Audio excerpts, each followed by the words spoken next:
everyone, it's great to see you. It's still rainy outside today, but it looks like we have some good weather coming up this week, and I hope to be outside and planting things before we know it. However, I have an unusual box that has arrived for me to unpack today. I ordered moss.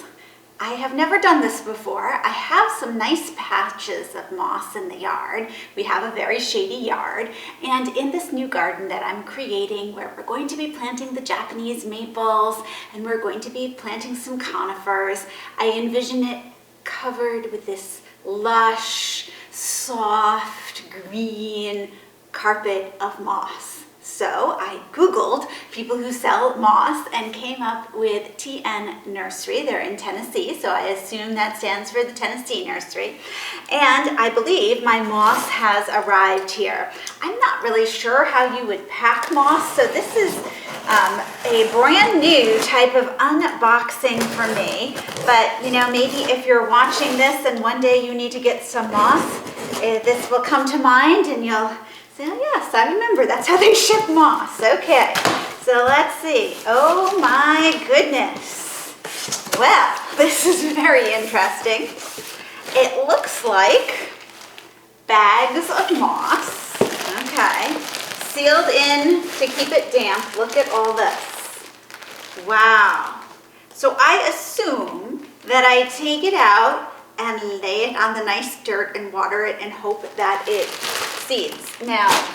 roots in. I am thinking, it looks good. It's nice and green, I can see. There were two types of moss that I ordered here. Let me find our packing information and I'll try to drop some close-ups here. Ooh, and they sent me a Tennessee spider. Look. Okay, Tennessee spider is gone. Let's see what I ordered. Okay, how to successfully plant and grow moss. Upturn and weed the area you want to plant the moss in, which is pretty good because I just removed the sod there, so it's nice. We put some fresh loam out. That will be nice. Wet the planting area with a hose or sprinkler system. Water your planting area well, allowing the water to soak in for 30 minutes until there's no puddles or standing water. Lay the moss. Place your sheets of transplanted moss into the soil and press them down firmly. Pin them in place with landscape pins. I know our squirrels will be turning them all over and dragging them around, so that's probably a really good idea. You can also put some light rocks on top of the moss to anchor it. Keep the moss moist for the first few weeks until it's been established. That makes sense. Okay, so that sounds good. Periodically check your moss, routine spraying the area to keep it moist. We're turning on our irrigation on the 15th, so that's a good thing. Okay, that looks good. Still don't see my kinds that I ordered here. I might have to log into my computer and see what special types of moss this is. So when I looked it up, each of these bags has moss to cover 5 square feet. So I have a total of 15 square feet of moss. There are 2 different types of moss here.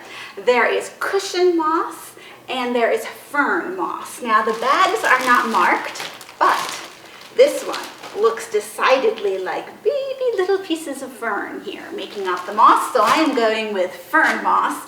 And the cushion moss just has, I don't know, sort of bigger little fronds that stick up, and it's super thick and beautiful. Yeah, you think it's going to be beautiful too, don't you? And I love the look of gardens with that plush, beautiful moss. I'm really excited about this. So a total 5 feet of the fern moss, 10 square feet of the cushion moss. This is going to be a lot of fun. Either that or a complete disaster, but it will be a fun disaster. I'm looking forward to getting this in the garden this week. I will show you what happens. Thank you so much for joining me, and I'll see you in the next video.